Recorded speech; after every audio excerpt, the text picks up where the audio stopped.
Buen día, somos el equipo 4 conformado por Axel Reyes, Diego Sánchez, Moisés Humberto y su servidora Hanay Batis, y este es el reporte de la semana 3. Entre los diversos métodos para la producción de nanopartículas está el de reducción química, que es usado principalmente para la producción de nanopartículas metálicas coloidales. En general se utilizan diversos agentes reductores como los presentados en pantalla y se utilizan como reductores de los iones del metal en una solución acuosa o no acuosa. Estos lo llevan a la formación de su estado elemental, seguido de la aglomeración en clústeros oligoméricos que conducen a la formación de partículas metálicas coloidales. El uso de agentes estabilizadores son de gran importancia porque inhiben el sobrecrecimiento de las nanopartículas y previenen su agregación o coagulación. En pantalla también se muestran diversos estabilizadores. Otro método es el de Bruce-Shifrin, que es una síntesis que se realiza en dos fases, una acuosa y otra orgánica. Se necesita de un agente reductor, un estabilizador y un agente que promueva la transferencia de fase. La estrategia presentada por Bruce et al. Consiste en crecer los clústeros metálicos mediante la fijación simultánea de monocapas de tiol de autoensable en los núcleos de crecimiento. En general, este trabajo presenta la transferencia del metal de una solución acuosa a una solución de tolueno, o sea, la fase orgánica, mediante el reactivo de transferencia de fase y, por último, se reduce con los reactivos presentados en pantalla. Con este método se obtienen nanopartículas con poca polidispersidad y partículas con tamaño controlable en una suspensión estable. Otro método es el poliol, que consiste en reducir sales metálicas o hidróxidos como precursores mediante el etilenglicol u otros polioles, y la reducción ocurre mediante el calentamiento del poliol. Se utilizan agentes de recubrimiento para controlar el tamaño y forma. Entre los pasos está primero la disolución del metal precursor, que ocurre o durante temperatura ambiente o durante el proceso de calentamiento. Segundo, la posible formación de una fase intermedia que actúa como un catión de reserva. Tercero, el paso de nucleación de las especies monoméricas. Y por último, el paso de crecimiento que lleva a la formación de nanopartículas. En pantalla se presenta una metodología como la presentada. Otro método es el de microemulsión, que es una microemulsión es una dispersión termodinámicamente estable de aceite, agua y surfactante donde se forman micelas con ayuda del surfactante. La preparación de nanopartículas en dos fases, acuosa y orgánica, se basa en la separación espacial inicial de los reactivos, un precursor metálico y un agente reductor, en dos fases invisibles y una interfaz entre los líquidos. Los clústeres metálicos recubiertos con el estabilizador de la fase acuosa se estabilizan en la interfaz y son transferidos a la fase orgánica por un transportador de interfase mediada por una sal. La micela puede ser de diversas maneras, puede estar en reversa o como la micela presentada en pantalla, y esto depende del componente mayoritario en la síntesis. El método de síntesis hidrotermal permite la síntesis de nanopartículas y nanomateriales inorgánicos en medios acuosos. Este método se basa en reacciones heterogéneas a altas temperaturas y presiones a las que habitualmente se llevarían a cabo. El equipo debe estar cerrado y presurizado para que exista un ambiente en el cual se pueda elevar la temperatura superior al punto de ebullición del disolvente, y además dentro del mismo se forma un fluido supercrítico que permite la síntesis de la nanopartícula. Este método ofrece muchas ventajas, ya que permite la disolución y recristalización de sustancias poco solubles o nada solubles en condiciones normales. Además, este método es de bajo consumo de energía, baja contaminación y fácil control de la solución.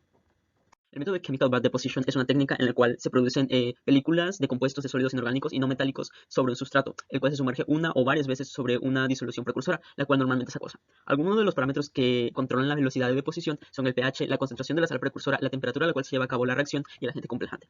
Este método es muy efectivo y su realización es muy simple, además ofrece otras ventajas como el ahorro de energía y es muy reproducible económicamente. Algunas de las variantes del CBD, de acuerdo a Guire et al. en 2013, son Liquid Phase Deposition Successive, Ion Layer Absorption and Reaction y Electrolysis Deposition. El método de Sol-Gel es un método que parte de una disolución precursora y tiene como paso intermediario un sol o un gel. Este método es comúnmente utilizado para la elaboración de películas finas o de nanomateriales sólidos. Tiene las ventajas que es rentable económicamente hablando, se lleva a bajas temperaturas en comparación con otros métodos de síntesis, es relativamente simple y además ofrece excelentes propiedades de adhesión al sustrato utilizado. En pantalla se muestra un esquema de un ejemplo de diversas rutas del método de Sol-Gel para la síntesis de películas finas o de un polvo coloidal de sol. Además, en pantalla también se muestra algunos parámetros que rigen esta síntesis. Cabe mencionar que los nanomateriales llevados a cabo por esta síntesis tienen implicados reacciones de hidrólisis y de condensación típicas de química húmeda y de química Sol-Gel. El método de spin coating es normalmente utilizado para la elaboración de películas finas de materiales orgánicos. Este método tiene diversas ventajas, entre las cuales está que es un método rápido, ofrece uniformidad, ya que hay una dispersión homogénea del nanomaterial, y también ofrece un grosor del orden de nanómetros, ya que está la presencia de una fuerza centrífuga y de la tensión superficial. Entre solo algunos de los factores que influyen en este método son la velocidad de centrifugado, el tiempo de centrifugado y la concentración del precursor. El proceso de síntesis de spin coating es un proceso que consta principalmente de 4 pasos. El primer paso es la deposición, donde se deposita la solución sobre el sustrato giratorio y se comienza el esparcimiento del mismo. En el segundo paso, que es el de girar o spin-off, se comienza a llegar a la velocidad deseada y además existe la expulsión del líquido debido al movimiento rotativo. En el tercer paso, que es el de escindir o spin-off, el sustrato gira a una velocidad constante y además en este paso se caracteriza por el adelgazamiento de la película. Finalmente, en el cuarto paso, que es la de la evaporación del solvente, pues este mismo se evapora y existe una contracción. Además, el sustrato deja de girar. La técnica de síntesis de autoensamblaje. Esto se basa en la organización de nanomateriales preexistentes sin intervención humana. Esto ocurre mediante las interacciones interatómicas o intermoleculares, como pueden ser las fuerzas de Van der Waals, la tensión superficial, la gravedad, entre otros. Esto es una técnica un poco limitada debido a que es muy imperfecta, pues las interacciones no son muy fuertes. Sin embargo, no tiene una limitante en cuanto a las composiciones que se pueden lograr. Aquí se ve un ejemplo de cómo dos polímeros se separan para la autoformación de uno, el autoensamblaje de uno. La siguiente técnica son las películas de Langmuir-Blodgett. En esta técnica lo que se realiza es la deposición de nanopartículas en un sustrato que al ser presionadas por una barrera forman una monocapa arriba del sustrato. Acto seguido, el material que vaya a ser cubierto es sumergido dentro del sustrato y la monocapa se adhiere al material. Es posible incluso hacer bicapas o multicapas mediante la repetición de este proceso.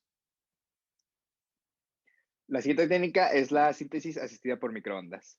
Esto se basa en el uso de microondas, que son ondas de 300 a 300.000 MHz, para la síntesis de nanoestructuras mediante la rotación de las moléculas. Es una síntesis muy útil, pues es un método verde que puede tener reacciones muy rápidas, puede alcanzar muy altas temperaturas y además solo se calienta la muestra y no el recipiente de la muestra en sí. Sin embargo, tiene la desventaja de que el agua puede evaporarse de manera muy fácil y es peligroso usarla en contenedores a presión. Por último, tenemos el Hot Injection Method. Este se basa en la inyección de material organometálico en un solvente caliente. La principal ventaja de esto es que el solvente caliente promueve la nucleación, pero es fácil controlar el tamaño del crecimiento de las estructuras, pues simplemente basta con controlar la temperatura del solvente. El ejemplo más claro de esto es la creación de cristales de cesio de cadmio mediante los precursores que son cesio y sulfuro de cadmio. El método Heat-Up involucra el calentamiento de los precursores en presencia de los ligandos de manera simultánea en un solo paso y sin la necesidad de inyección. Este proceso es generalmente aplicado para la preparación de nanocristales, resultando en una distribución polidispersa del tamaño de la partícula debido a que los eventos de nucleación suceden de manera eventual. Aquí comúnmente se aplica un aparato de reflujo para tener un control de temperatura, mezclado y tiempo.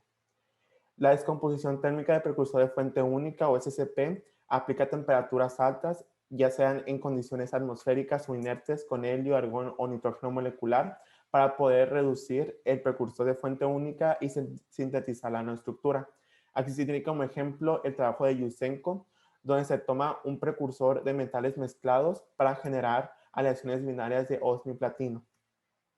La deposición química de vapor, CVD, es un proceso en donde el sustrato está expuesto a uno o más precursores que tienen que ser volátiles para reaccionar y o descomponerse en la superficie del sustrato y generar la película. Aquí se involucran procesos de transporte de masa y reacciones de superficie y sus respectivas variaciones son de presión atmosférica, presión reducida, filamento caliente y mejorado por plasma. La deposición de capa atómica es una versión de CVD y este produce películas delgadas con un control de grosor a nivel atómico.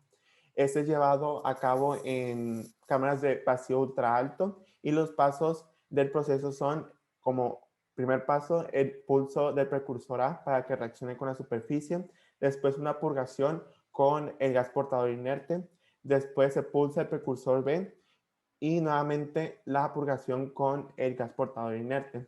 Y este proceso se repite hasta obtener el espesor del material deseado o del producto final.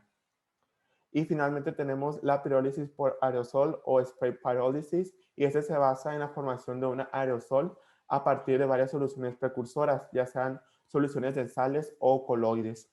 Aquí se tienen 5 procesos. Primero, la evaporación del solvente a la superficie de las gotas. el secado de las gotas que contienen el soluto precipitado, la termólisis a altas temperaturas, la formación de las partículas microporosas y la formación y sintetización de las partículas sólidas. Aquí es necesario considerar que hay operaciones exigentes para tener un control de uniformidad de reactivos y la descomposición térmica. Muchas gracias por su atención.